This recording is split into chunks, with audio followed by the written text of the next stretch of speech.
Maganda nga yung ganyang maanghang kasi matipid. O, di ba? Chicken feet, pulutan style. Matipid to dahil talaga maanghang.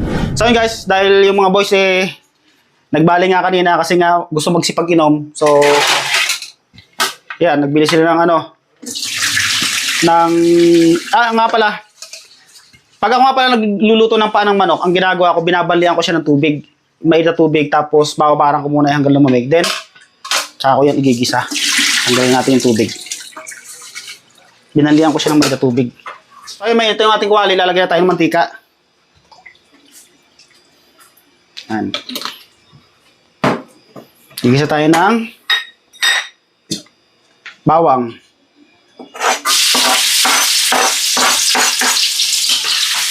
Dahil nga pala, pampulutan nga pala ito nila. So, lalagyan natin ng maraming sili. Ayan. Dami ating mantika nalagay ko. Babawas ako ng mantika. Dami. So, ito nga palang rekado natin. Meron tayo siyempre bawang, sibuyas, meron tayong pamintang durog, pamintang buo, asukal. Siyempre, meron tayong cubes, chicken cubes. Dinalo ko na kasi 3 kilo yung chicken feet na yan eh. Maghapon na lang ako nagluluto. Luto kayong tanghali. So, after nito, magluluto naman ako nung yung pork steak. Yung pinarito ko kanina. Hindi ko pa naluluto eh. May ginagawa kasi ako kanina. Pwede na yan. Lagyan natin ito sibuyas.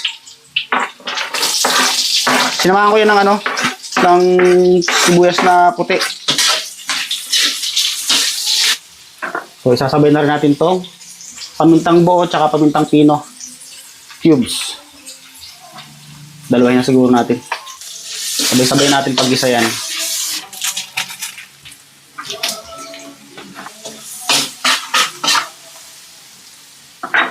So, lalagyan natin ng toyo.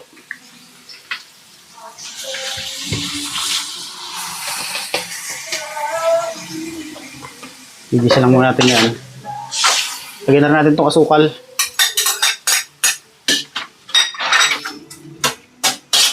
So, lalagyan na natin itong suka. Then, lulutuin lang muna natin yan. More suka. Chicken feet.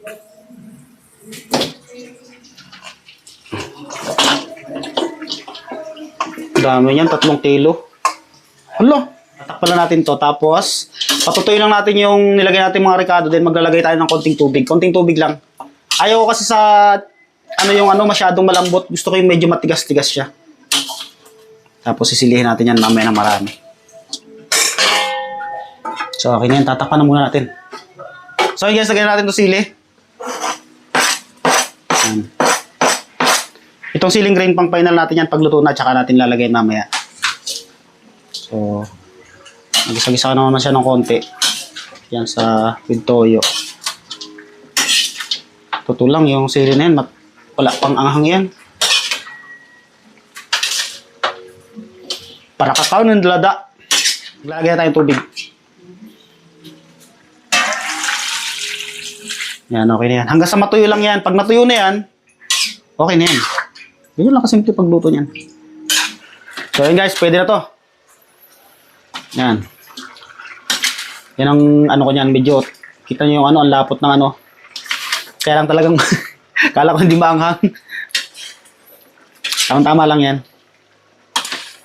Yan, okay na yan.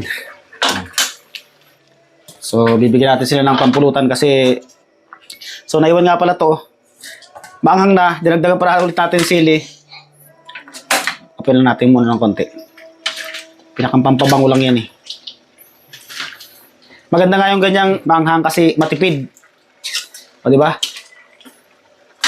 Usok talaga sila nito. Okay na yan. So, bibigyan natin sila ng pulutan. Matikman nila kung gaano kaanghang yan. Yan.